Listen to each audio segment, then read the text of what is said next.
السلام علیکم ناظرین، یہ اس وقت کا واقعہ ہے جب روئے زمین پر انسانی زندگی ابتدائی حالت میں تھی اور حضرت حوا کے بطن سے ایک لڑکا اور ایک لڑکی پیدا ہوتے تھے۔ ایک ساتھ پیدا ہونے والے لڑکے اور لڑکی کا نکاح دوسرے مرتبہ پیدا ہونے والے لڑکے اور لڑکے کے ساتھ کر دیا جاتا تھا۔ حابیل اور قابیل یہ دونوں حضرت آدم علیہ السلام کے بیٹے تھے۔ یہ جوان ہوئے تو دستور کے مطابق حضرت آدم علیہ السلام نے قابیل کا نکاح غازہ کے ساتھ، جو حابیل کے ساتھ پیدا ہوئی تھی، کرنا چاہا تو قابیل اس بات پر رضامند نہیں ہوا، کیونکہ کلیمہ غازہ کے مقابلے میں زیادہ خوبصورت تھی جو قابیل کے ساتھ پیدا ہوئی تھی۔ حضرت آدم علیہ السلام نے قابیل کو سمجھایا کہ یہ اللہ کا حکم ہے، لہٰذا تم یہ بات مان لو۔ اکلیمہ تمہارے ساتھ پیدا ہوئی ہے، اس لیے وہ تیری بہن ہے، اس کے ساتھ تیرا نکاح نہیں ہو سکتا۔ مگر قابیل اپنی بات پر اڑا رہا۔ بالآخر حضرت آدم علیہ السلام نے ان دونوں بھائیوں کو حکم دیا کہ تم دونوں اپنی اپنی قربانی اللہ کے حضور میں پیش کرو، جس کی قربانی قبول ہوگی وہی اکلیمہ سے نکاح کا حقدار ہوگا۔ اس زمانے میں قربانی کی مقبولیت کی علامت یہ تھی کہ لوگ اپنی قربانیاں پہاڑ پر رکھ دیتے تھے اور آسمان سے آگ آ کر انہیں کھا جاتی تھی۔ قابیل کھیتی باڑی کرتا تھا اور حابیل جانور پالتا تھا۔ چنانچہ قابیل نے گندم کی بالیاں اور حابیل نے ایک خوبصورت موٹا تازہ مینڈا قربانی کے لیے ایک پہاڑ پر رکھ دیا اور اللہ سے دعا مانگی، یا الہی ہماری قربانی کو قبول فرما۔ آسمان سے آگ آئی اور اس نے حابیل کی قربانی کو کھا لیا اور قابیل کی قربانی قبول نہیں ہوئی، جس سے قابیل کے دل میں حابیل کے لیے غصہ، حسد اور بغض پیدا ہو گیا اور وہ حابیل سے کہنے لگا کہ میں تجھے مار ڈالوں گا کیونکہ تیری قربانی قبول ہو گئی ہے۔ حابیل نے قابیل سے کہا، اللہ تعالیٰ پرہیزگاروں کی قربانی قبول کرتا ہے، اگر تو میرے قتل کے لیے مجھ پر ہاتھ اٹھائے گا تو میں تجھ پر ہاتھ نہیں اٹھاؤں گا، کیونکہ میں اللہ سے ڈرتا ہوں۔ قربانی دے کر دونوں بھائی حضرت آدم علیہ السلام کے پاس آئے۔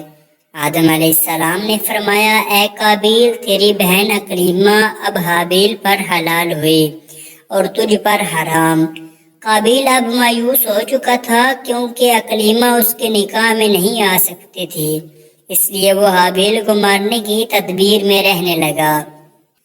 اس دوران آدم علیہ السلام جب مکہ چلے گئے تو ایک دن قابیل نے دیکھا کہ حابیل سو رہا ہے تو سوچنے لگا کہ اسے کس طرح سے ماروں، کیونکہ اس زمانے تک کسی نے کسی کو نہیں مارا تھا۔ جب شیطان نے دیکھا کہ اسے قتل کرنے کا طریقہ نہیں آتا تو اس لعین نے ایک جانور پکڑا اور اس کا سر ایک پتھر پر رکھ کر دوسرا پتھر زور سے اس کے سر پر دے مارا، جس سے وہ جانور اسی وقت مر گیا۔ یہ ترکیب دیکھ کر قابیل نے اپنے بھائی حابیل کے ساتھ یہی کیا اور زمین پر سے ایک پتھر اٹھا کر حابیل کے سر پر دے مارا اور اپنے بے گناہ بھائی حابیل کو قتل کر دیا۔ حابیل کے قتل کے بعد قابیل یہ سوچ کر بے حد پریشان ہوا کہ اب اس لاش کا کیا کرے۔ یہ روئے زمین پر کسی انسان کا یہ پہلا قتل تھا، کیونکہ اس سے پہلے کوئی آدمی مرا نہیں تھا۔ اس لیے قابیل حیران و پریشان تھا کہ بھائی کی لاش کا کیا کروں۔ چنانچہ وہ کئی روز تک بھائی کی لاش کو اپنے پیٹھ پر لاد کر پھرتا رہا۔ اللہ تعالیٰ کو اپنی اس نیک بندے کی لاش کی بے حرمتی منظور نہ تھی، چنانچہ اس جگہ پر دو کوے آئے اور وہاں آ کر آپس میں لڑے اور ایک نے دوسرے کو مار ڈالا۔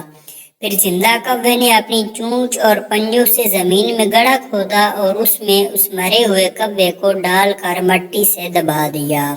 کوے کو دیکھ کر قابیل اپنے اوپر ملامت کرنے لگا کہ میں اس کوے سے بھی گیا گزرا ہوں، کتنا بھی نہ کر سکا۔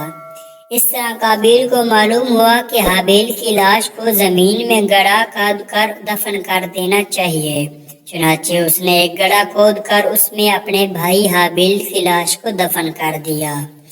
جب حضرت آدم علیہ السلام مکہ سے واپس آئے اور حابیل کو نہ پایا تو اس کو بہت تلاش کیا، مگر وہ نہ ملا۔ لوگوں سے پوچھنے لگے کہ کسی نے جواب دیا کہ حابیل کچھ دنوں سے نامعلوم کہاں گیا ہے۔ حضرت آدم علیہ السلام نے حابیل کے صدمے میں کھانا پینا اور سونا سب ترک کر دیا اور شب و روز حابیل کے غم میں رہنے لگے۔ ایک روز آپ نے خواب کی حالت میں دیکھا کہ حابیل الغیاس الغیاس اے پدر پکار رہا ہے۔ حضرت آدم علیہ السلام نیند سے چونک کر اٹھے اور زاروں قطار رونے لگے۔ اسی وقت حضرت جبرائیل علیہ السلام آئے اور حضرت آدم علیہ السلام اور حضرت حوا کو حابیل کی قبر پر لے گئے۔ حضرت آدم علیہ السلام اور حضرت حوا نے قبر کھود کر حابیل کو دیکھا کہ اس کا مغز نکلا ہوا ہے اور وہ خون سے آلودہ ہو رہا ہے۔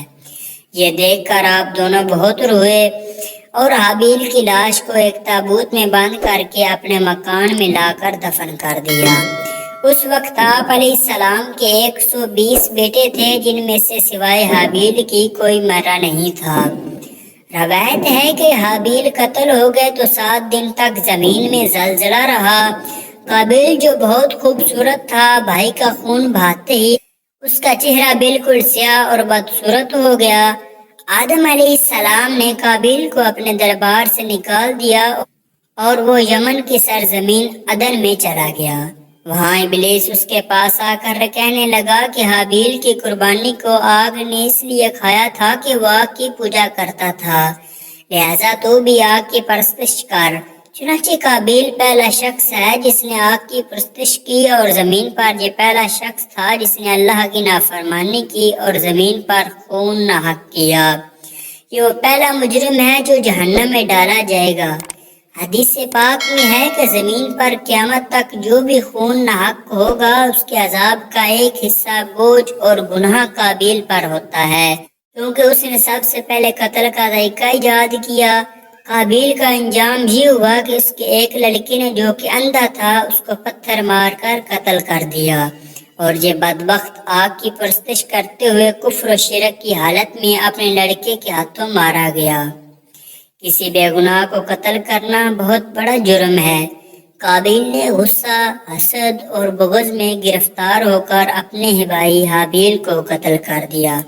اس سے معلوم ہوا کہ حسد، غصہ اور بغض انسان کے لیے کتنی بری اور خطرناک قلبی بیماری ہے۔ اللہ تعالیٰ نے قرآن میں ارشاد فرمایا، جو شخص کسی کو بلا وجہ مار ڈالے جبکہ اس نے نہ کسی کو قتل کیا تھا اور نہ زمین میں فساد پھیلایا تھا، تو گویا اس نے تمام لوگوں کو قتل کر دیا۔ اور جو شخص کسی بے قصور شخص کے قتل سے باز رہے، گویا اس نے تمام لوگوں کو زندگی دی۔